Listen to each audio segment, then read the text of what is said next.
തുടർച്ചയായി കേരള തീരത്തിനടുത്തുണ്ടാകുന്ന കപ്പലപകടങ്ങൾ തീരവാസികളിൽ ആശങ്ക പരത്തുകയും മത്സ്യത്തൊഴിലാളികളുടെ ഉപജീവന മാർഗത്തെ തടസ്സപ്പെടുത്തുകയും ചെയ്യുകയാണെന്ന് KLCA സംസ്ഥാന സമിതി ആശങ്ക രേഖപ്പെടുത്തി. അപകടങ്ങൾ പരിസ്ഥിതിക്കുണ്ടാക്കുന്ന ആഘാതം സംബന്ധിച്ച് കൃത്യമായ വിവരങ്ങൾ അധികൃതർ പുറത്തുവിടണം.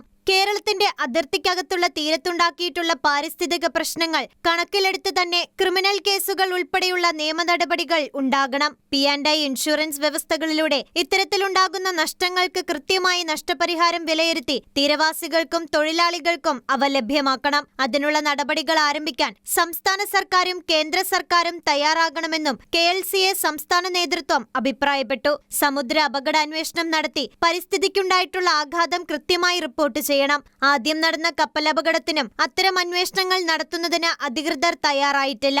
ഇപ്പോൾ അപകടത്തിൽപ്പെട്ടിരിക്കുന്ന വാൻഹായ് 503 കപ്പലിന്റെയും അപകടം സംബന്ധിച്ച് അത്തരത്തിൽ ഉദാസീന നിലപാടുകൾ അധികൃതർ സ്വീകരിക്കുകയാണെങ്കിൽ തീരമേഖലയിൽ ശക്തമായ പ്രക്ഷോഭങ്ങൾ നേരിടേണ്ടി വരുമെന്ന് കേരള ലാറ്റിൻ കാത്തലിക് അസോസിയേഷൻ സംസ്ഥാന സമിതി president advocate Sherry J Thomas, general secretary Biju Josy എന്നിവർ മുന്നറിയിപ്പ് നൽകി.